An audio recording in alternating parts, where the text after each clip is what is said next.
Assalamualaikum warahmatullahi wabarakatuh.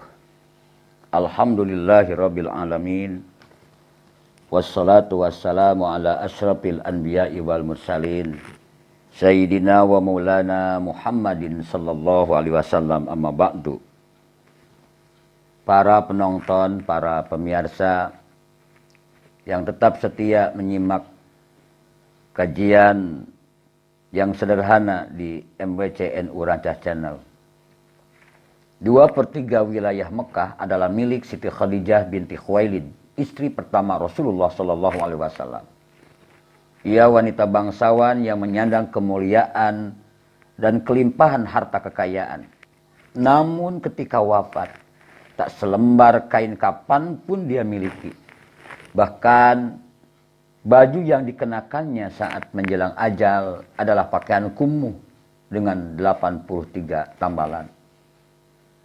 Fatimah putriku, aku yakin ajalku segera tiba. Bisik Siti Khadijah kepada Fatimah saat menjelang ajal. Yang kutakutkan adalah siksa kubur.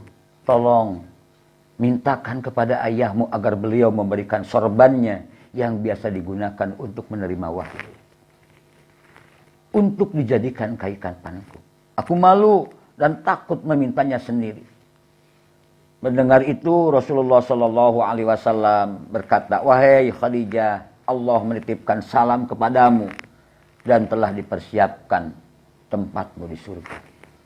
Siti Khadijah, Ummul Mukminin, ibunya kaum beriman, kemudian menghembuskan napas terakhirnya di pangkuan Rasulullah Shallallahu Alaihi Wasallam. Didekapnya sang istri dengan perasaan pilu yang teramat sangat.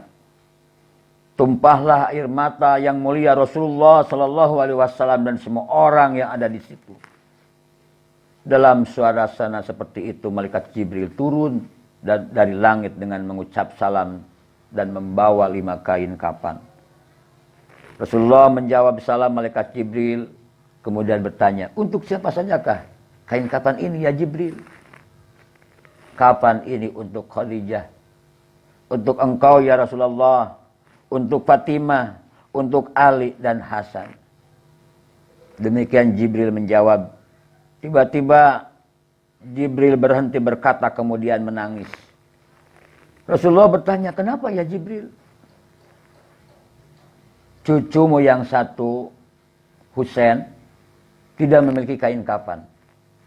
Dia akan dibantai dan tergeletak tanpa kain kafan dan tak dimandikan di padang Karbala.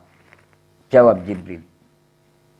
Rasulullah berkata di dekat jasad Khadijah, wahai Khadijah, istriku sayang, demi Allah, aku tak akan pernah mendapatkan istri sepertimu. Pengabdianmu kepada Islam dan diriku sungguh luar biasa. Allah Maha mengetahui semua amalanmu. Semua hartamu kau hibahkan untuk Islam.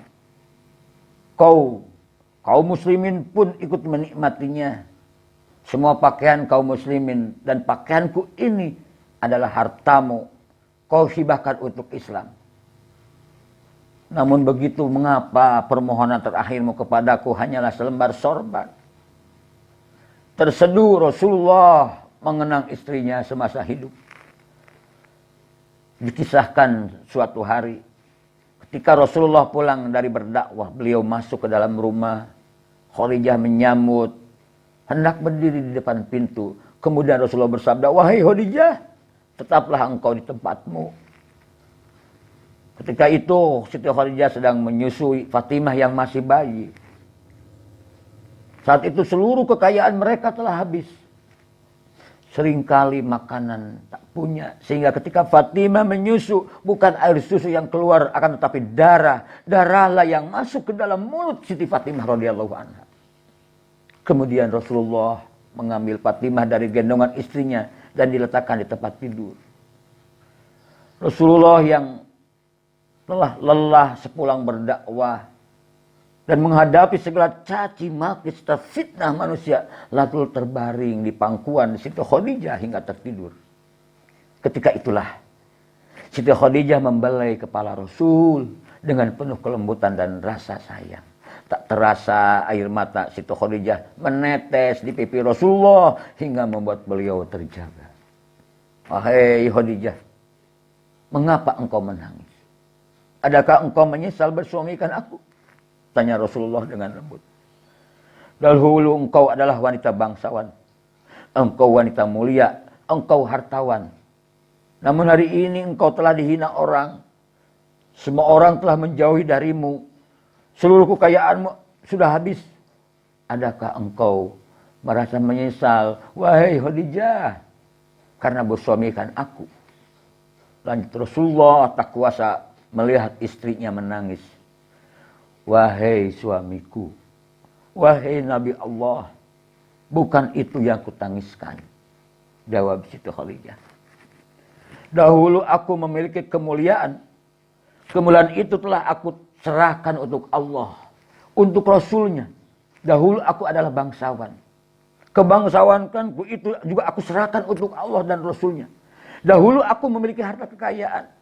Seluruh kekayaan itu pun telah aku serahkan untuk Allah dan Rasulnya. Wahai Rasulullah, sekarang aku tak punya apa-apa lagi.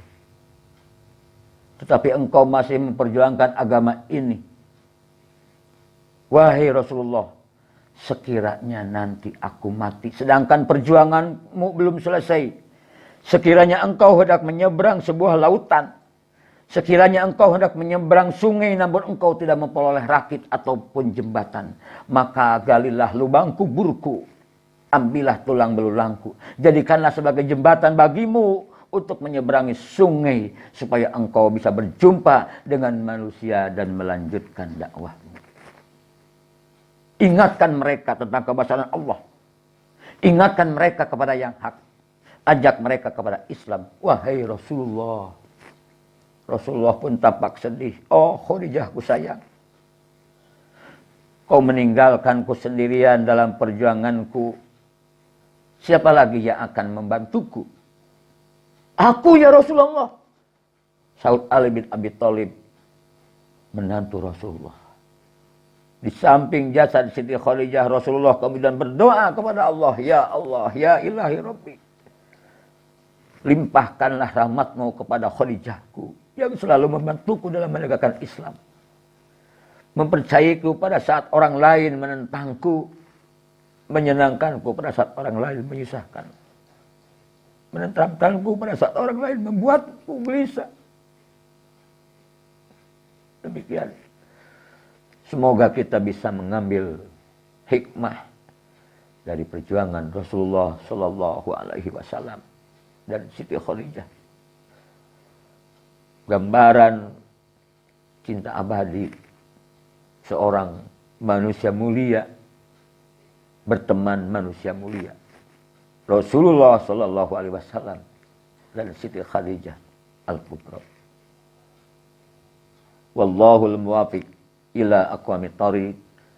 Wassalamualaikum warahmatullahi wabarakatuh.